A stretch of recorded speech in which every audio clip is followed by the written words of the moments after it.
the despicable age-old specter of anti-Semitism continues to rear its head even here in our country.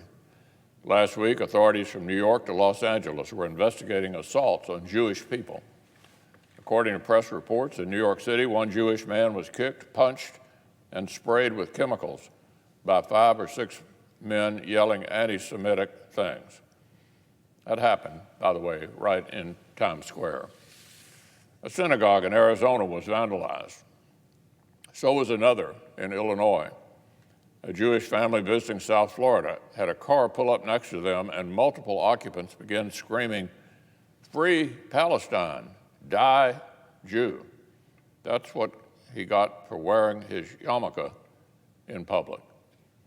The head of the Anti-Defamation League says, quote, "We're tracking acts of harassment, vandalism, and violence, as well as a torrent of online abuse. It's happening all around the world." This garbage didn't begin a few weeks ago.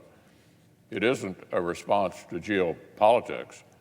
This hatred long predates the recent fighting between Israel and Hamas, and it hasn't gone anywhere since the ceasefire.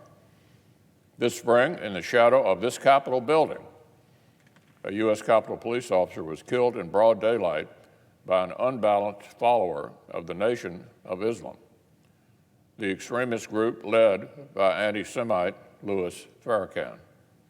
This trash should be the easiest thing in the world for every person in a leadership position to call out. But perhaps because Israel has become a strangely controversial issue on the far left, the condemnations do not seem to be flowing quite as easily and unequivocally as they should.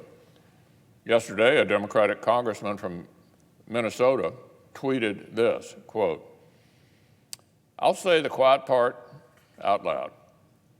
It's time for progressives to start condemning anti-Semitism and violent attacks on Jewish people with the same intention and vigor demonstrated in other areas of activism.